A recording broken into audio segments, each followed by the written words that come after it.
സാറേ ഇതെന്തോ പണിയാണ് സാറേ, നമുക്ക് ഇവിടുന്ന് പോവാം. സാറിന് എന്താ പേടിയാ?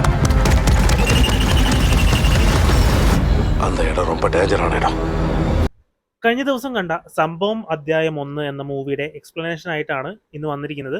അപ്പോൾ സിനിമ കണ്ടവർ മാത്രം വീഡിയോ കാണാൻ ശ്രമിക്കുക, അല്ലെങ്കിൽ എന്തായാലും സ്പോയിലർ ഉണ്ടാവും ഉറപ്പാണ്. അപ്പോൾ നേരെ പോയേക്കാം.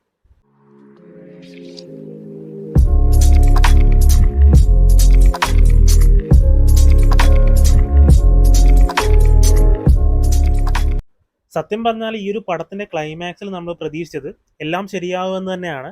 പക്ഷേ ക്ലൈമാക്സ് കണ്ടു കഴിഞ്ഞപ്പോൾ അഷ്കർ അലിയുടെ ക്യാരക്ടർ അപ്പോൾ മനസ്സിലാക്കിയ ഒരു കാര്യം നമ്മളും മനസ്സിലാക്കിയത് അപ്പോഴാണ്. എന്താണെന്ന് വെച്ചാൽ അഷ്കർ അലിയുടെ മോളെയാണ് നമ്മൾ ക്ലൈമാക്സിൽ കണ്ടത്. That means she is from the future. അതിൽ നിന്നും മനസ്സിലാകുന്നത് ഈ ഒരു ലൂപ്പ് അവസാനിച്ചിട്ടില്ല എന്നാണ്. നമ്മൾ തുടക്കം കണ്ട ടൈം ലൈൻ പാസ്റ്റിലെയാണ്.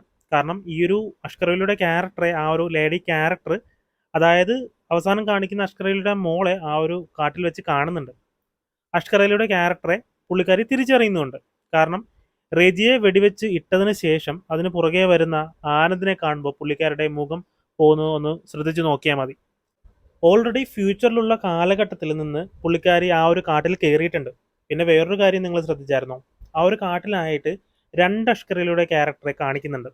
ആ ഒരു പോലീസ് ഓഫീസറും അഷ്കർ അലിയുടെ ക്യാരക്ടറുമായിട്ട് ഓടിപ്പോകുമ്പോൾ അത് നോക്കി നിൽക്കുന്ന അഷ്കർ അലിയെ നമ്മൾ കണ്ടതാണ്. പിന്നെ രജിയെ രക്ഷിക്കാൻ നേരം അവിടെയും ഒരാൾ നിൽപ്പുണ്ടായിരുന്നു. ഈ ഒരു കാര്യത്തിൽ ഒരു ജസ്റ്റിഫിക്കേഷൻ ഈ ഒരു പടത്തിൽ കാണിച്ചിട്ടില്ല എന്നാണ് എനിക്ക് തോന്നുന്നത്. കാരണം സെക്കൻഡ് പാർട്ട് ഉണ്ടല്ലോ, മേ ബി അതിൽ കാണിക്കുമായിരിക്കും. ഈ ഒരു പാർട്ടിൽ എല്ലാം അവസാനിക്കാഞ്ഞ കാര്യം അതിൽ സിദ്ധാർത്ഥ് ഭരന്റെ ക്യാരക്ടർ ക്രിസ്റ്റൽ ക്ലിയർ ആയിട്ട് പറയുന്നുണ്ട്. ഈ ലൂപ്പ് അവസാനിക്കണമെങ്കിൽ എന്ത് കാര്യമാണോ അവിടെ നടക്കാൻ പാടില്ലാത്തത് അത് നമ്മൾ നടക്കാൻ സമ്മതിക്കരുതെന്ന്. അപ്പോൾ അഷ്കർ അലിയുടെ ക്യാരക്ടർ വിചാരിച്ചത് ഇവർ സംസാരിച്ച പോലീസ് ഓഫീസറെ അവിടെ സ്റ്റക്കാക്കാതെ വിടണമെങ്കിൽ എല്ലാം ശരിയാകുമെന്നാണ്. അതായത് സ്വന്തം അച്ഛനെ തന്നെ അവിടെ പെട്ടുപോകാതെ വീട്ടിലേക്ക് അയക്കണം. അതാണ് പുള്ളി ചെയ്തത്. ബട്ട് അത് ചെയ്തപ്പോൾ പുള്ളിക്ക് അച്ഛനെ അവിടെ നിന്ന് തിരിച്ചു കിട്ടി. പക്ഷേ സ്വന്തം മോള് കൺമുന്നിൽ തന്നെ കിടന്ന് മരിച്ചു. ശരിക്കും സിദ്ധാർത്ഥ് ഭരന്റെ ക്യാരക്ടർ അവിടെ ഉദ്ദേശിച്ചത് തുടക്കം അങ്ങോട്ട് വന്ന ഇതെല്ലാം നശിപ്പിച്ച രാജാവിനെ ഇതൊന്നും ചെയ്യിക്കരുത് എന്നാണ്. ആ വിഗ്രഹം തകർക്കാൻ ശ്രമിക്കരുത്, അവിടെ കാക്കകളെയും ആളുകളെയും കൊല്ലരുത്. ഇതാണ് ആ ഒരു ക്യാരക്ടർ അഷ്കർ അലിയോട് പറഞ്ഞത്, അല്ലെങ്കിൽ അതാണ് ഉദ്ദേശിച്ചത്. ഇങ്ങനെ ആയതുകൊണ്ടാണ് അവസാനം അഷ്കർ അലിയുടെ ക്യാരക്ടർ ആ ഒരു രാജാവിനെ ക്ലൈമാക്സിൽ കണ്ടത്. അപ്പോഴാണ് പുള്ളിക്ക് മനസ്സിലായത് ഇതായിരുന്നു ചെയ്യേണ്ടതെന്ന്. വേറൊരു കാര്യമുള്ളത്, ഇതെല്ലാം നടക്കണമെങ്കിൽ അഷ്കർ അലിയുടെ ക്യാരക്ടർ കൊണ്ട് മാത്രം പറ്റില്ല.